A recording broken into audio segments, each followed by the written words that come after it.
जून 2026 में जब इसकी प्राइस क्रैश हो रही थी, अपनी सबसे बुरी क्वार्टरली गिरावट पिछले 13 सालों में, उस महीने चाइना ने अकेला 15 टन गोल्ड खरीद लिया।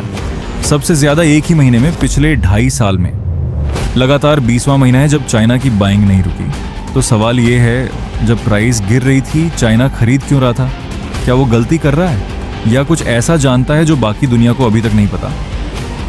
आज इस वीडियो में हम पूरा गोल्ड मार्केट डिकोड करते हैं। क्या हो रहा है, क्यों हो रहा है और क्या ये सच में बिगेस्ट गोल्ड रैली का सिग्नल है? चलिए शुरू करते हैं।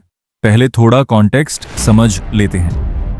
2025 में गोल्ड ने इतना जबरदस्त रैली दिखाया कि लोग स्टॉक मार्केट छोड़कर गोल्ड में घुसने लगे। साल के एंड तक गोल्ड 66% तक चढ़ गया था और ये मोमेंटम 2026 में भी नहीं रुका।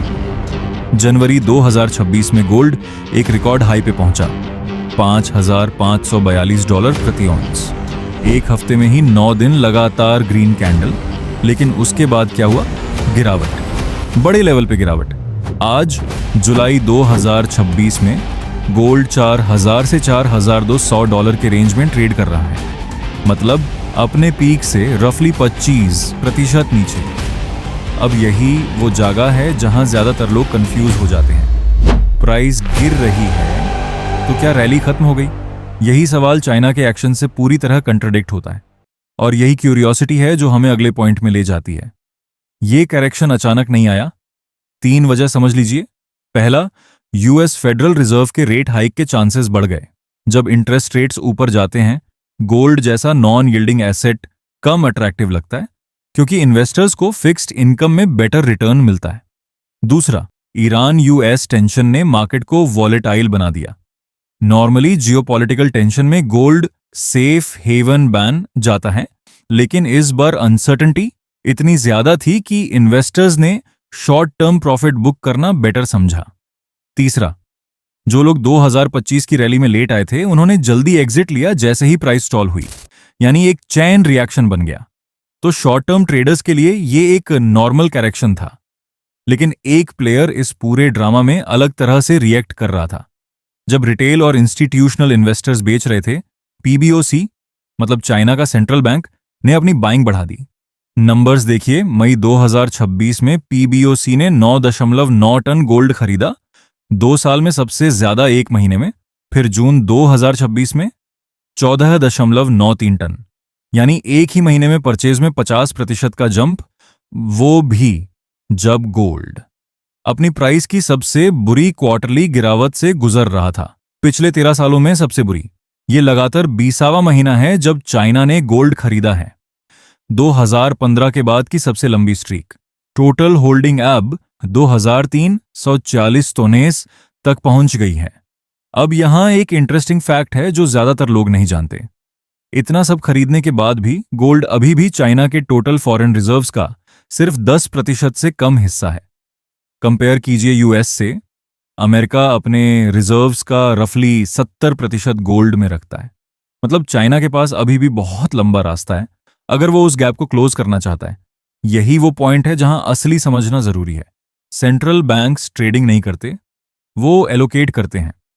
एक पीबीओसी रिजर्व मैनेजर का सवाल ये नहीं है कि गोल्ड इस क्वार्टर में ऊपर जाएगा या नीचे। उसका सवाल है, अगले 30 सालों में हम अपनी करेंसी की परचेसिंग पावर कैसे प्रोटेक्ट करेंगे? उस नजरिए से देखें तो $4,000 पे गिरावट एक अपॉर्चुनिटी है, थ्रेट नहीं। और चाइना अकेला नहीं है। वर्ल्ड गोल्ड काउंसिल के 2026 सर्वे के मुताबिक दुनिया भर के सेंट्रल बैंक्स ने पिछले कुछ सालों में हर साल एवरेज 1,000 टोनेस गोल्ड खरीदा है, जो पिछले डिकेड से डबल है। यही वजह है कि बड़े इंस्टीट्यूशंस जैसे जेपी मॉर्गन ने अपना टारगेट प्राइस इस साल के एंड तक $6,000 पर आउंस रखा है और 2027 तक $6,300 तक का एस्टिमेट दिया है। तो चलिए उस शुरुआती सवाल पे वापस आते हैं। क्या बिगेस्ट गोल्ड रैली आने वाली है? सच ये है, कोई भी गारंटी नहीं दे सकता। शॉर्ट टर्म में फेड के डिसीजंस, जियोपॉलिटिकल टेंशंस और डॉलर की स्ट्रेंथ सब गोल्ड की प्राइस को ऊपर नीचे करते रहेंगे। लेकिन जो पैटर्न चाइना और दुनिया भर के सेंट्रल बैंक्स दिखा रहे हैं वो एक स्ट्रक्चरल शिफ्ट है। डॉलर हैवी रिजर्व से हटकर गोल्ड की तरफ, और वो शिफ्ट सालों में नहीं दशकों में चलता है।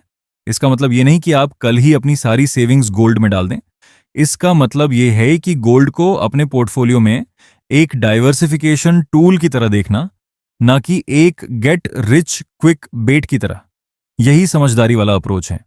अब गोल्ड तो एक एसेट क्लास है, लेकिन अगर आप सोचते हैं सिर्फ गोल्ड में ही पैसा लगाऊं, तो आप एक बड़ी गलती कर सकते हैं।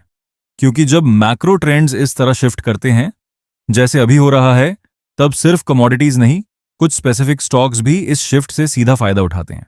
मैंने अपने पिछले वीडियो में एग्जैक्टली ये डिस्कस किया था, 2026 के टॉप 5 स्टॉक्स जिसमें आपको देखना चाहिए। अगर आपने वो वीडियो नहीं देखा तो मैं स्ट्रांगली रिकमेंड करूंगा कि इसे अभी देखें, क्योंकि जो चीजें हम आज डिस्कस कर रहे हैं वो डायरेक्टली कनेक्ट होती हैं उन पिक्स से। लिंक स्क्रीन पे है और डिस्क्रिप्शन में भी। देखिए और कमेंट में बताइए, क्या आप गोल्ड को अपने पोर्टफोलियो का हिस्सा बनाएंगे? मिलते हैं अगले वीडियो में। पैसा मासंग ये पैसा पैसा